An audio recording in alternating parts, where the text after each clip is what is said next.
¿Qué es la muerte para usted?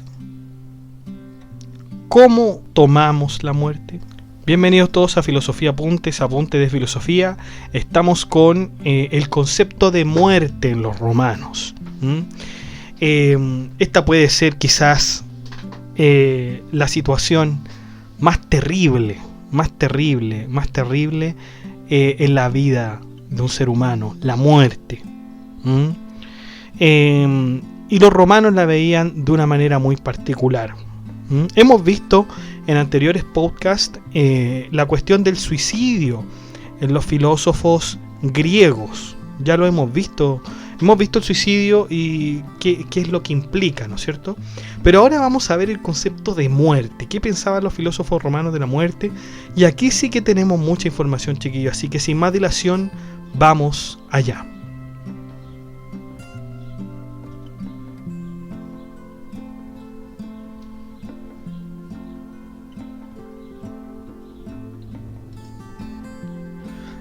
Bueno, la muerte es una de las cosas más angustiosas del ser humano. Biológicamente es muy fácil describirla, pero el impacto que tiene psicológica y socialmente es muy distinto y complejo. A causa de la complejidad y dificultad del concepto, hemos decidido hacer este pequeño apartado sobre la muerte en la Roma del Imperio. ¿Por qué no con los griegos? Porque consideramos que los griegos no hablaron de manera tan extensa sobre la muerte como sí lo hicieron los filósofos romanos. Me refiero a de esta manera tan existencialista que tenían los romanos, de hablar de la muerte. Sin embargo, de todas maneras dejamos la visión de Platón, ¿no es cierto?, que tenía sobre la muerte. O sea, para Platón la muerte es la separación del alma del cuerpo, ¿no es cierto? De hecho, podríamos decir que desde este punto de vista se comienza a ver cómo es que se entiende el concepto de alma. Si a mí me preguntan, creo que el concepto de muerte está muy bien explicado en el libro de León Tolstoy llamado La muerte de Iván Ilich. Se los recomiendo junto con la lectura, ¿no es cierto?, de la siguiente entrada, de esta entrada que estamos viendo sobre la muerte de los romanos. Pero creo que La muerte de Iván Ilich, ¿no es cierto?, es un libro pequeño, no se asusten, no es un libro grandote como los que sí podría tener Tolstoy, ¿no es cierto?, como La guerra y la paz o Ana Karenina, ¿no? Este libro es un libro pequeño, es un cuento casi, diría que es un cuento porque no tiene más de 100 páginas, pero explica muy bien, ¿no es cierto?, qué es la muerte. Explica muy bien qué es la muerte. No explícitamente, pero ya el cuento mismo lo dice, ¿no? Así que les recomiendo, ¿no es cierto?, esa lectura de León Tolstoy, La muerte de Iván Ilich. Bueno, comencemos con los que nos atiene a la lectura de esta entrada. Como ya conocíamos al más grande orador de Roma y su filosofía, Marco Tulio Cicerón nos dice que la muerte es un proceso natural en la vida del ser humano, donde el alma persiste en su existencia. La mirada de Cicerón frente a la muerte es optimista, pues sabemos que con la muerte se descansa, se va a un lugar mejor. Es por eso que los más sabios y doctos mueren de manera sosegada, tranquila, mientras que los necios están desesperados por ella. Debemos decir, dice Cicerón, que tenemos que acostumbrarnos a la muerte. Por eso Cicerón nos dice que la muerte debe ser algo de lo que se hable, Usted tiene que hablar de la muerte sin más. Debe ser una conversación que reafirme el espíritu de los jóvenes para de alguna manera prepararse para la muerte, tal como lo haría un soldado romano. Así es que el orador y senador romano decía: toda la vida de los filósofos es una reflexión sobre la muerte. Decía Cicerón. Estas son sentencias, ¿no es cierto?, de Cicerón. Toda la vida de los filósofos es una reflexión sobre la muerte. Y miren que esta oración, ¿no es cierto?, incluso va a calar hasta el futuro, porque el mismo Albert Camus, ¿no es cierto?, o Albert Camus, para los que quieren pronunciarlo correctamente, decía que el tema más importante de la filosofía es el suicidio. Fíjense cómo calza aquí con el pensamiento de Cicerón. Otra reflexión de Cicerón es: la vida de los muertos perdura en la memoria de los vivos. Nada más cierto. Usted recuerda a los que están muertos por el cariño y el amor, ¿no es cierto?, que les tiene. Por conservar la libertad, la muerte que lo último no debe temerse. Cicerón fue consecuente con su pensamiento incluso hasta la hora de su muerte, pues cuando un verdugo de Marco Antonio se le acercó para darle muerte, le dijo lo siguiente. Esto dijo Cicerón: acércate, soldado, no hay nada bueno en lo que estás haciendo, pero al menos córtame bien la cabeza. Y aquí vemos cómo Cicerón se toma con absoluta tranquilidad el hecho de su muerte, sin siquiera escapar de su destino. Había sido proscrito, ¿no es cierto? Y fíjense que Cicerón acepta el destino. Cicerón era un estoico, por cierto. Era un estoico. En contraste a Lucio Aneo Séneca, que cuando fue proscrito por Nerón se suicidó, ¿no es cierto?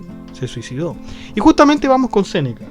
Estaba totalmente influenciado por la filosofía estoica. Sigue la misma línea de Cicerón, aunque la línea de Séneca la podemos presenciar mucho más directamente en sus cartas a Lucilio. El filósofo romano también nos dice que necesita prepararse para la muerte a través de las buenas obras. Si hemos logrado las buenas obras en esta vida, entonces es ridículo asustarse por la muerte, la cual además tiene un tiempo de duración tan corto que ni siquiera alcanzaremos a preocuparnos de ella. De hecho, no debemos olvidar que Séneca sufría de asma, de la cual constantemente se quejaba de pronunciarla al tener que decirse en griego. Los médicos del Imperio Romano llamaban a esta enfermedad preparación para la muerte, porque en definitiva el asma podía lograr su cometido muchas veces en hombres, mujeres y niños. La muerte ya se conoce, dice Séneca, pues la muerte es el no ser, y el no ser lo fuimos cada uno de nosotros antes del nacimiento. Eso fuimos nosotros, el no ser. De ahí que el mismo Séneca haga la comparación. Es ridículo decir que una lámpara apagada está en peor situación que una encendida. Sin embargo, a pesar de plantear que se necesita hacer una buena vida antes de morir, Séneca también considera válida la opción del suicidio, seguramente influenciado por los estoicos, quienes decían que si la vida se le volvía a usted insoportable, el suicidio era una opción a considerar. Con respecto al suicidio, Séneca diría lo siguiente: considera que aun cuando no quieras ir, igual serás llevado. Haz entonces que se convierta en un derecho tuyo lo que está en poder de otros. Sobre todo, ¿no es cierto?, cuando Séneca estaba proscrito, ¿no? Aquí dejamos algunas citas de Séneca con respecto a la muerte. La muerte debe ser un asunto aprobado por uno mismo, y la mejor muerte es la que acomode a uno mismo. Otra: incierto es el lugar en que la muerte espera, entonces espérala en todo lugar. Gracias a la muerte no hay ninguna otra cosa que podamos temer más. Séneca se suicidó luego de que también corriera la misma suerte que Cicerón. Fue proscrito por Nerón, el cual Séneca había sido su consejero político. El suicidio de Séneca consistió en tomar un baño con agua caliente para que el asma lo terminara asfixiando.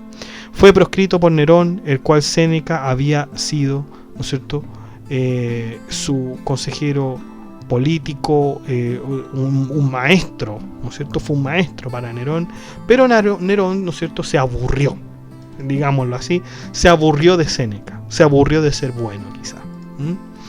Plotino. En realidad Plotino habló mucho más sobre metafísica que de la muerte en sí. Conocemos pocas referencias de Plotino con respecto a la muerte, pero lo que sí podemos decir es que Plotino no aceptaba el suicidio como algo honroso, ni mucho menos como un medio para salir de los problemas. Plotino nos dice además que quien comete suicidio no puede encontrar más que enojo y tristeza en su corazón, ya que el alma persiste en la existencia a pesar de que el cuerpo deje de existir.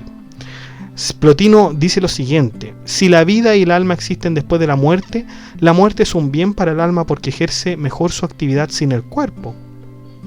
Si el alma comienza a ser universal después de la muerte, entonces la muerte no puede ser un mal. Esto es lo fundamental de cómo Plotino se expresa del concepto de muerte en el ser humano. Y llegamos a San Agustín. Se dice que en una carta de San Agustín de Hipona, circulando por las noticias, llamada La muerte no es el final, la cual aún se está evaluando su autenticidad. No se sabe si es auténtica, ¿no? En esta carta es donde San Agustín se refiere a la muerte como la habitación de al lado. La habitación de al lado. Y donde pide que se le recuerde igual que siempre. El mismo San Agustín decía: qué dulce es la muerte, cuando se ha hecho obras buenas. Qué dulce es la muerte cuando se ha hecho obras buenas. Con respecto al suicidio, San Agustín expresaba su descontento, pero iba más allá de esto, trataba de explicarlo. El mismo santo se preguntaba, ¿qué busca un suicida? Si busca la paz, entonces está buscando vida, porque la muerte es la nada absoluta, no es la paz. La paz está aquí en la tierra. Cualquier cosa que se busque que busque el suicida será solamente algo que encuentre aquí en la tierra. Por lo tanto, de alguna manera el suicidio no estaría justificado. San Agustín, como cristiano, creía en la vida después de la muerte, creía que existía un castigo a quienes habían hecho malas obras, y que aquellos que habían hecho buenas obras recibirían una recompensa. Es curioso que el mismo santo de Hipona no perdonara la muerte prematura sin bautizo. Recordemos que el bautizo para San Agustín era sumamente importante, ya que desde aquí el hombre no tenía ninguna justificación para cometer el mal. Sin embargo, quiero explicar un poco esto, claro, si usted está bautizado, quiere decir que usted ya conoce el bien, que ya conoce el bien absoluto, y por lo tanto usted no tiene pero ninguna justificación de hacer el mal, ninguna, en absoluto no puede hacer el mal, porque usted ya conoce el bien. Entonces ya no podría hacer el mal por error, por equivocación. No se ha equivocado, porque usted reconoce muy bien el mal ahora que está bautizado, ¿no es cierto? Por lo tanto no hay justificación. Sin embargo, ¿qué pasa si un niño muere sin bautizo? Entonces este iría inmediatamente al infierno, de acuerdo con San Agustín. El mal para San Agustín es algo innato en el ser humano, y por lo tanto el niño lo tiene ahí, el mal, lo tiene. Y no es hasta que se bautiza que el niño conoce el bien, y por lo tanto no va a hacer más el mal.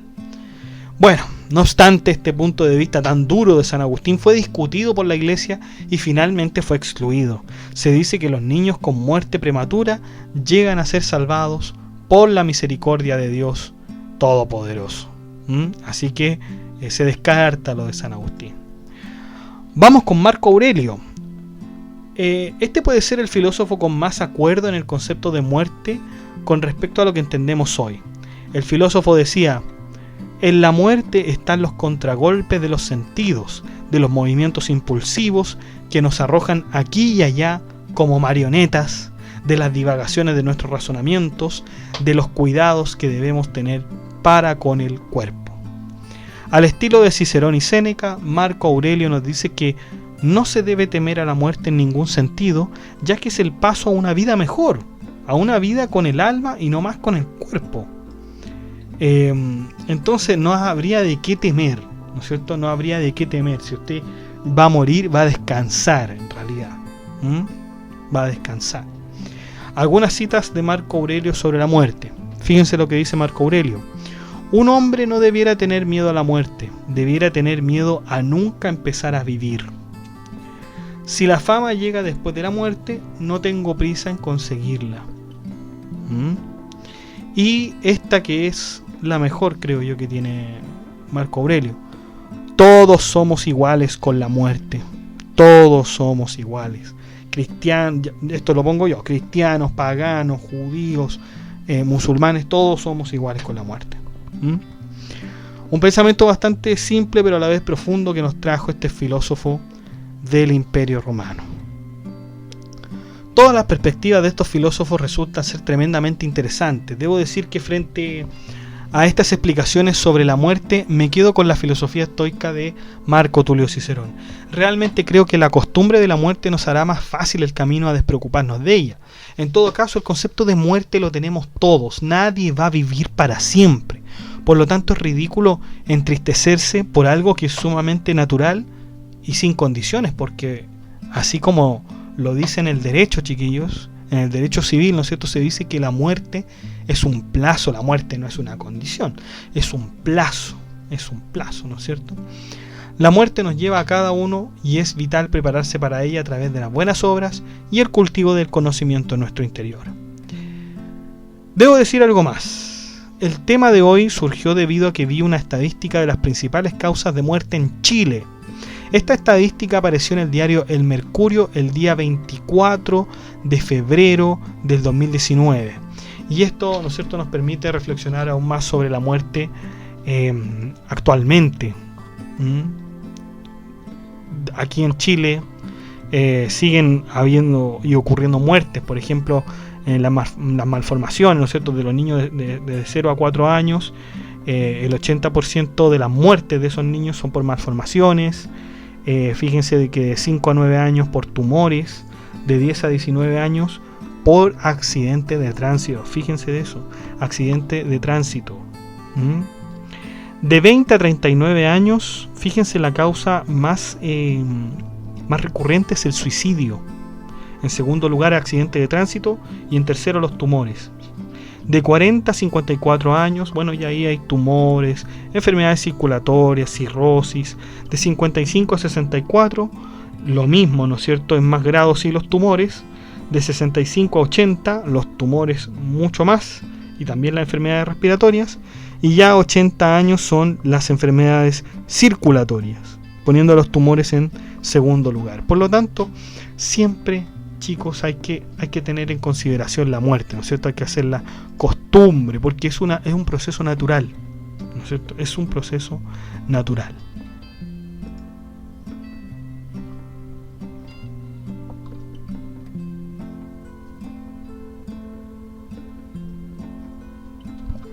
Bueno, chicos, eso ha sido todo. Si les ha gustado, comente, dé like, comparta, suscríbase, acceda al blog que está en la descripción del video. Que esté muy bien. Chao.